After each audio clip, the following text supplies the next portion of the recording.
I'm sitting here in the dark, the blue light of my laptop monitor the only thing illuminating this cheap motel room, and my hands are shaking so badly I can barely type this. But I have to get it out, because tomorrow everything changes. Tomorrow I strike the match that burns down the fortress they built around my little girl.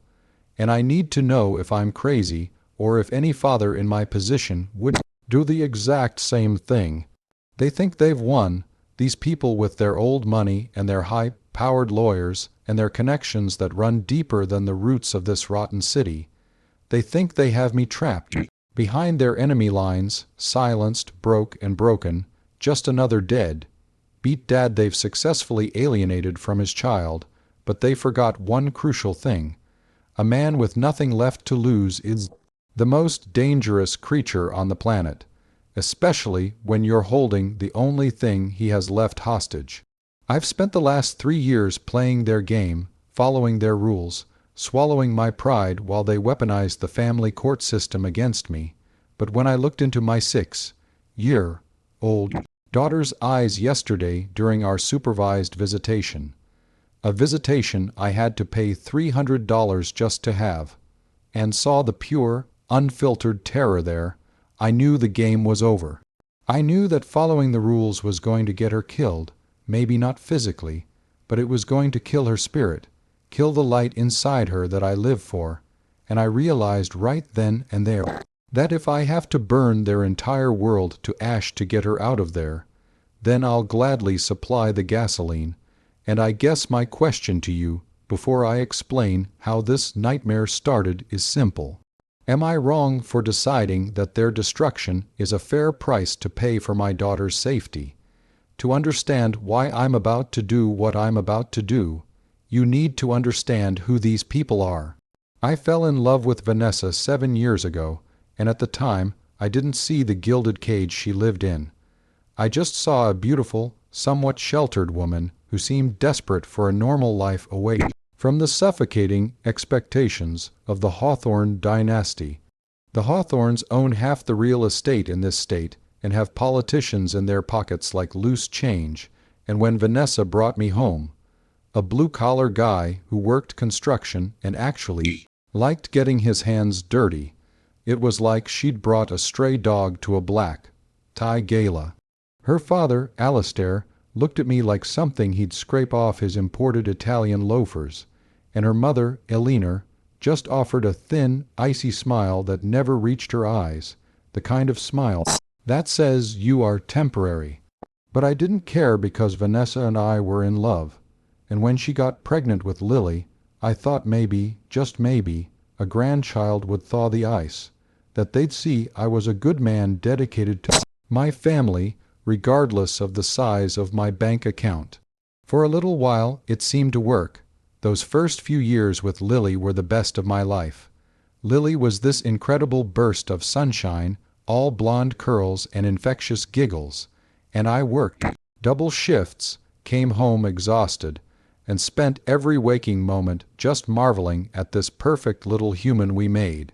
But the Hawthorne rot is deep, it's generational, and slowly, Vanessa started to change back into one of them. The pressure from her parents was relentless. They hated that we lived in a modest 3-bedroom house instead of one of their sprawling estates. They hated that Lily went to a public park instead of a private country club. And they constantly dripped poison into Vanessa's ear about how I wasn't enough, how I was holding her back, how I was an embarrassment. The arguments started, small at first, then explosive, about money, about status, about how we were raising Lily, until one day I came home from work and the house was empty, just a note on counter and a process server waiting in the driveway with divorce papers that were thicker than a phone book. That was the beginning of the war. They didn't just want a divorce. They wanted annihilation. They unleashed a legal blitzkrieg that I couldn't possibly afford to fight. They froze our joint accounts. They fabricated accusations of anger issues and instability.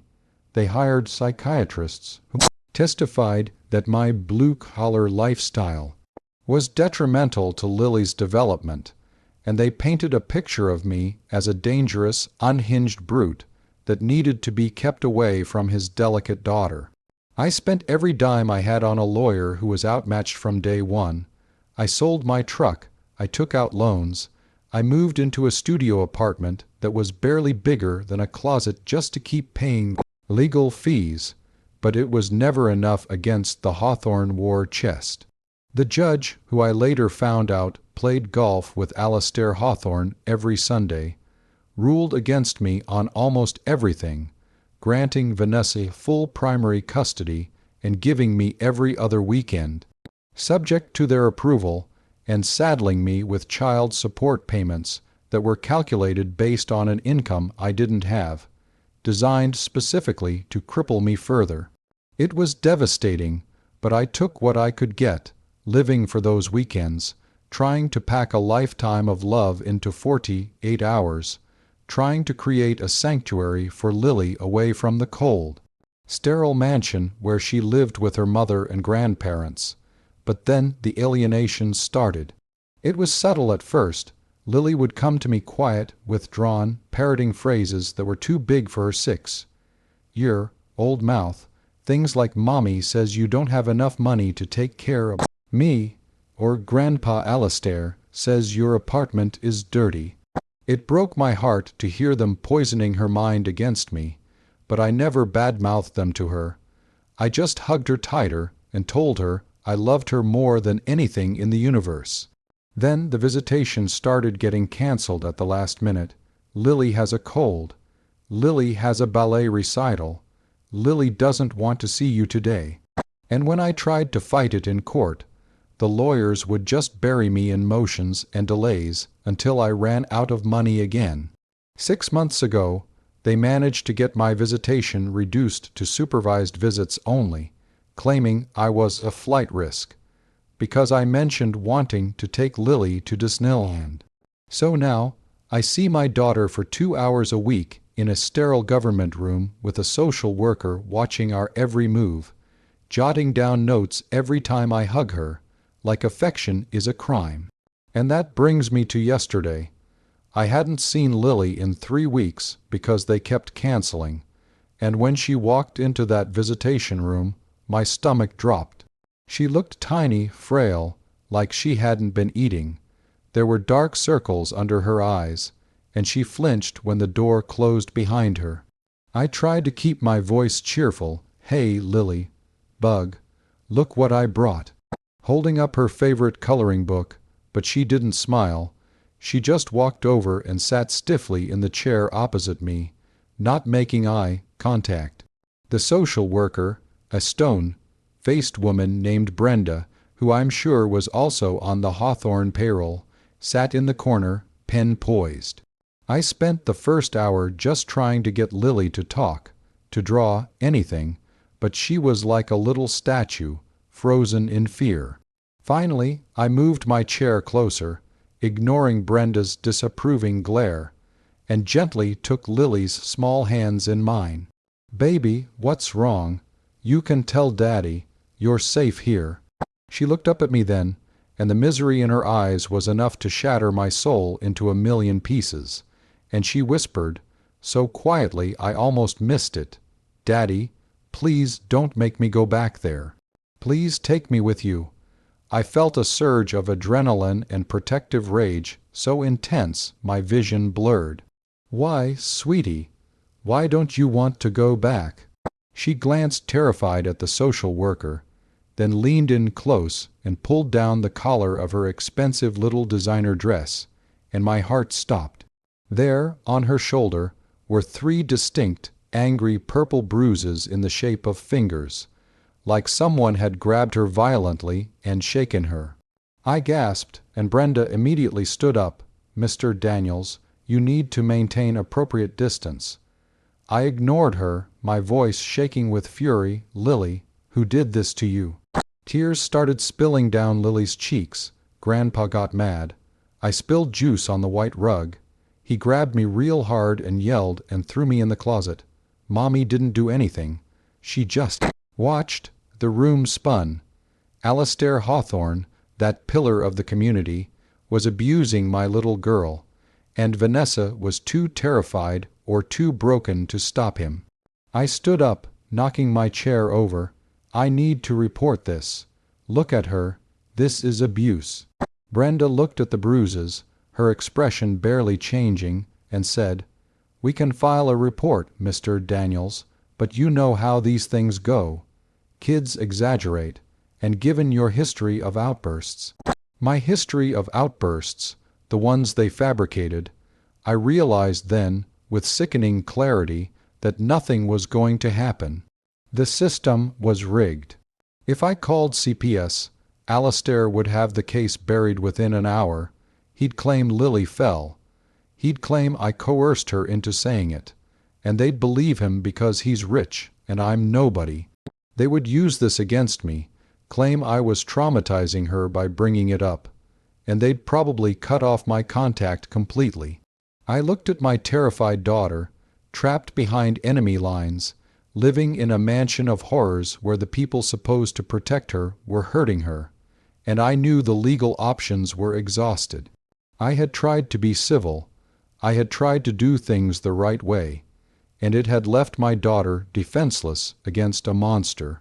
So that's the situation I was in, sitting in that gray room, powerless, with the knowledge that my little girl was going back to a house where she was being hurt.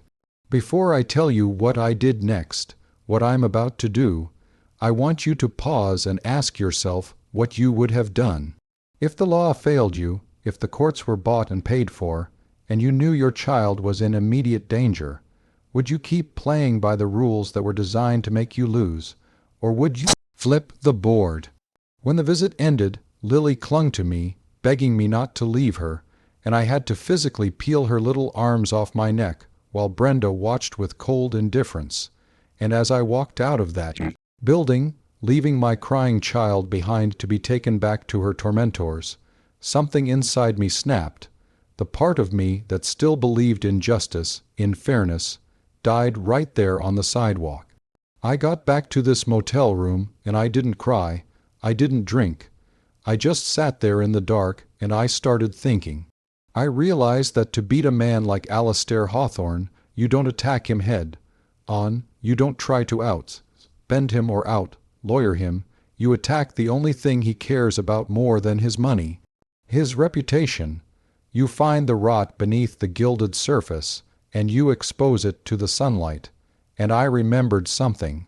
Back when Vanessa and I were first married, during that brief window when Alistair tolerated me, he had me do some contracting work on his home office, installing a hidden wall safe. He was arrogant, sloppy because he didn't think I was smart enough to understand what I was seeing, and he left some files out one day, files that looked suspiciously like offshore account numbers and shell company registrations. I hadn't thought much of it at the time. I was just happy for the work. But now, in the dark of that motel room, the memory came back with crystal clarity. I knew where the safe was.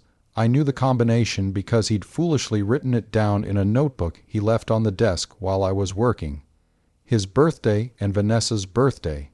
And I knew that whatever was in, there was the key to everything. It was a crazy idea, a desperate, illegal idea that could send me to prison for a long time if I got caught. But the image of those finger marks on Lily's shoulder burned in my mind, silencing any doubts. I waited until 3:00 a.m. this morning.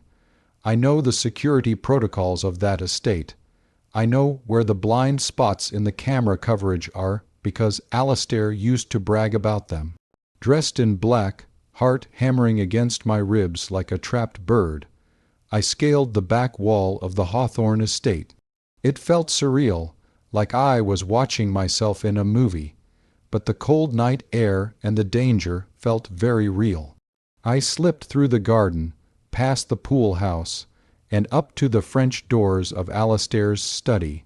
The lock was expensive but simple if you know what you're doing, a skill I learned in my younger, wilder days.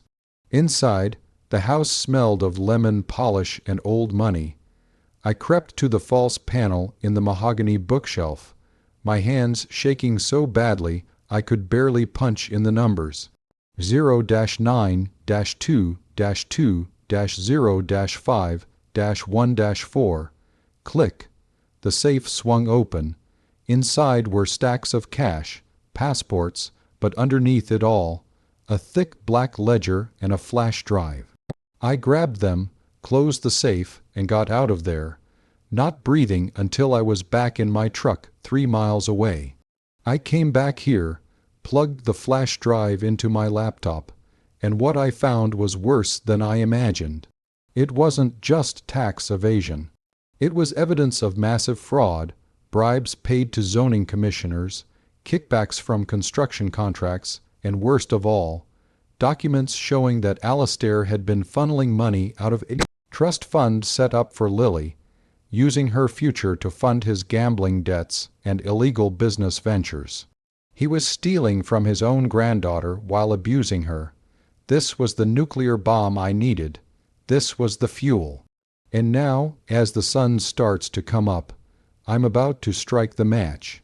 I've spent the last 4 hours digitizing everything in the ledger, organizing the files on the drive, creating a package that is undeniable proof of decades of criminal activity. I'm not going to the local police. Alistair owns them. I'm going scorched earth. In about 10 minutes, at exactly 9:00 a.m. when the news cycle begins, I am simultaneously emailing this entire package to the FBI, the IRS, every major news outlet in the state, and the state Attorney General's office. I'm also uploading it to 3 different whistleblower sites. By noon, the name Hawthorne will be synonymous with corruption. Their assets will be frozen, their reputation destroyed, their power evaporated. Alistair will be facing federal prison, and Eleanor and Vanessa will be drowning in the fallout. They will be so busy fighting to stay out of jail that they won't have the time or resources to fight me for Lily anymore. I know there will be consequences for me, breaking and entering, theft of data. I'll probably face charges myself. I might even do time, but I don't care, because once this information is out there, the dynamic changes completely. CPS will have no choice but to remove Lily from that house immediately. The courts won't be able to ignore the fact that her primary caregiver is a felon who was stealing from her. The Hawthorne fortress will crumble, and in the chaos, I will get my daughter back. I'll take whatever punishment the law decides I deserve, as long as I know she's safe, as long as I know those monsters can never hurt her again. So, no, I don't think I'm wrong. Sometimes you have to do a bad thing for the right reason. Sometimes, to save the person you love, you have to become the villain in everyone else's story. I'm pressing send now. The world is about to burn.